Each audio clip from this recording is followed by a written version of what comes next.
Assalamualaikum warahmatullahi wabarakatuh. Alhamdulillahi rabbil alamin. Wassalatu wassalamu ala ashrafil anbiya'i wal mursalin wa ala alihi wa ashabihi ajma'in. A'udzu billahi minasy syaithanir rajim. Bismillahirrahmanirrahim. Walau syaa'a rabbuka la ja'alan nas ummatan wahidah wa la yazaluna mukhtalifin. Alhamdulillahi rabbil alamin. Kaum muslimin rahimakumullah, tausiah kita hari ini mengambil judul tema-tema dialog dalam Al-Quran.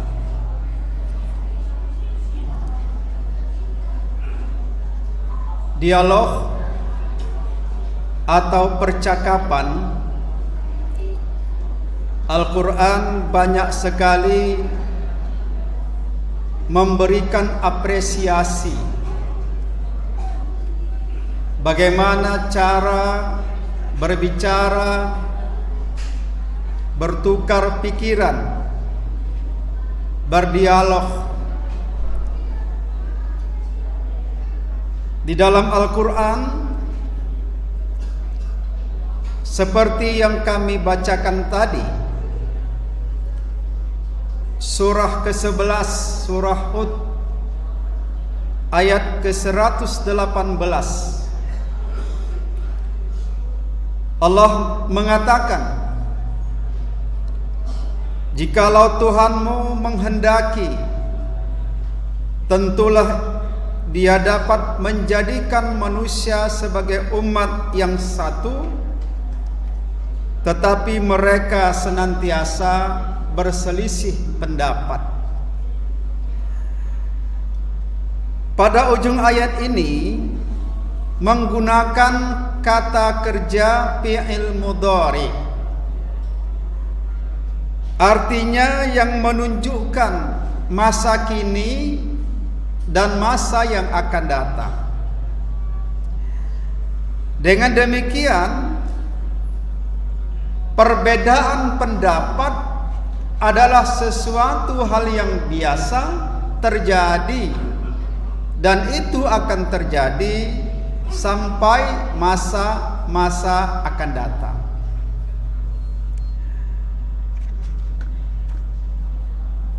Karena perbedaan itu, maka muncullah keragaman-keragaman dalam kehidupan, muncullah keragaman pendapat, sehingga siklus perputaran kehidupan manusia itu menuntut adanya interaksi dan kompetisi. Berangkat dari realitas semacam ini, maka perlu ada jembatan yang dapat menghubungkan ragam perbedaan-perbedaan itu menuju harmonisasi kehidupan manusia. Maka jembatan yang pertama adalah dibutuhkan adanya saling mengenal di antara sesama anak manusia dalam kehidupan ini, dan Al-Quran menyebutkan dengan bahasa yang sangat ringkas, lita'arafu, agar manusia itu saling mengenal satu sama lain. Salah satu untuk saling mengenal itu adalah dialog.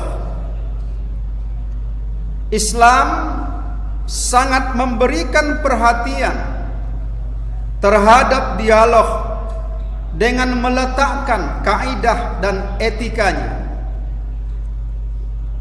berdialog, berbeda pendapat. Apalagi di era sekarang ini dalam berbagai media, itu tidak mungkin terelakkan, tetapi harus dijaga, dipelihara, diawasi. Ada kaidah-kaidah, ada rambu-rambu, kemudian ada etika di dalam melakukan dialog itu, sehingga tidak merusak hubungan kemanusiaan sejagat ini.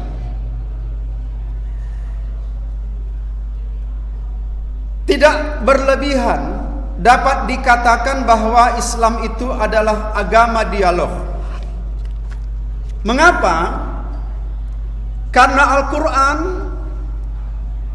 tidak kurang dari 120 kali disebutkan sikap dialogis yang ditunjukkan dalam ayat-ayat Quran.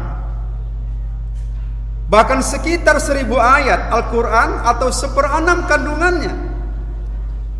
Misal kata kita jumpai kata qalu, yaqulu, qul, qulu, yaquluna, dan lain-lainnya.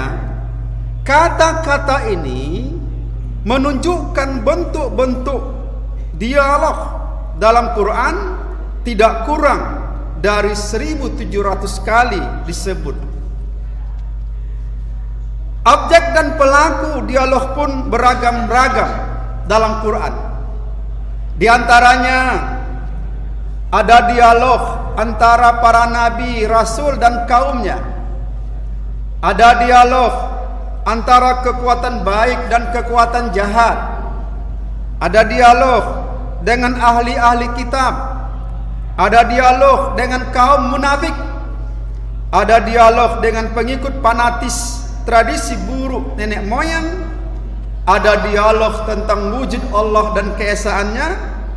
Ada dialog tentang hari kebangkitan dan lain sebagainya. Dalam Kamus Besar Bahasa Indonesia disebutkan, dialog itu diartikan percakapan.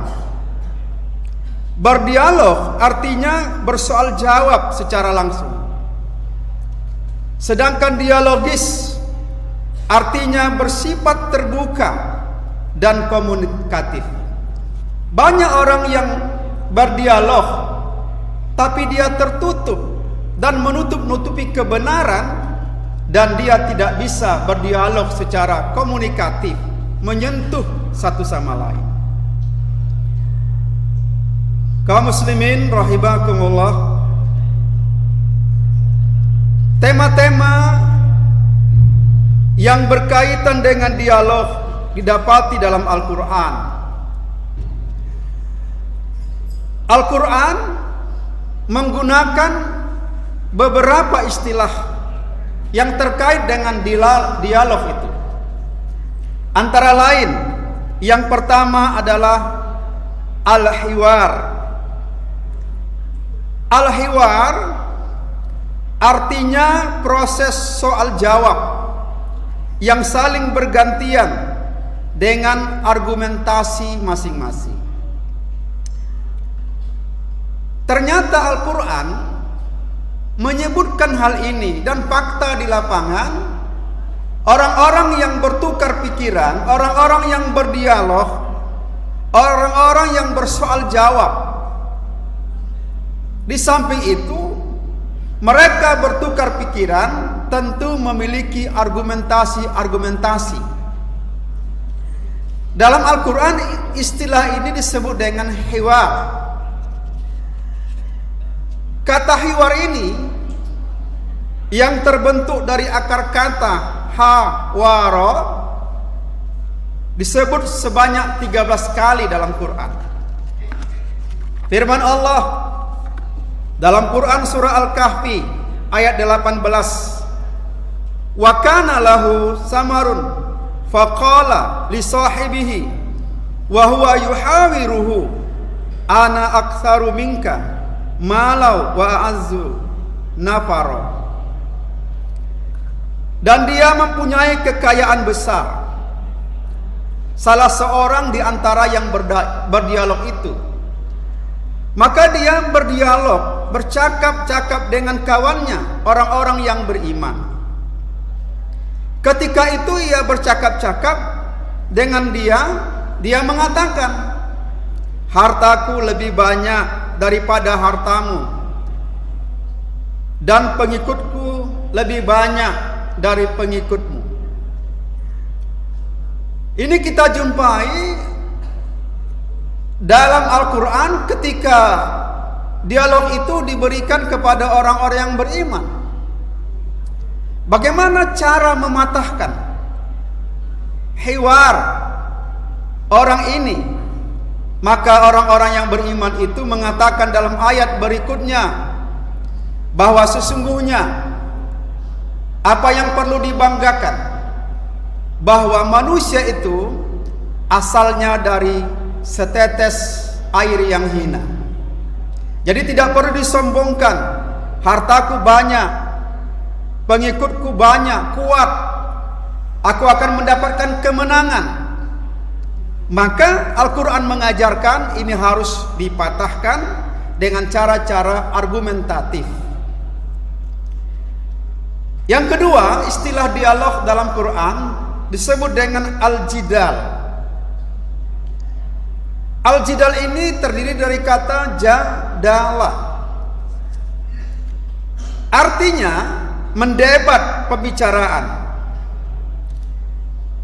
Dalam Al-Quran, al-jadal dengan bentuk derivasinya disebut sebanyak 29 kali.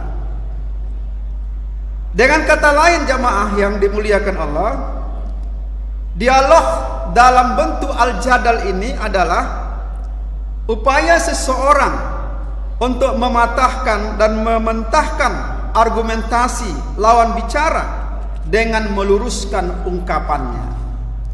Jadi Al-Quran mengajarkan bahwa al-jidal atau dalam bahasa selalu kita katakan mujadalah, wajadilhum billati hiya ahsan, bantahlah mereka dengan cara-cara yang baik.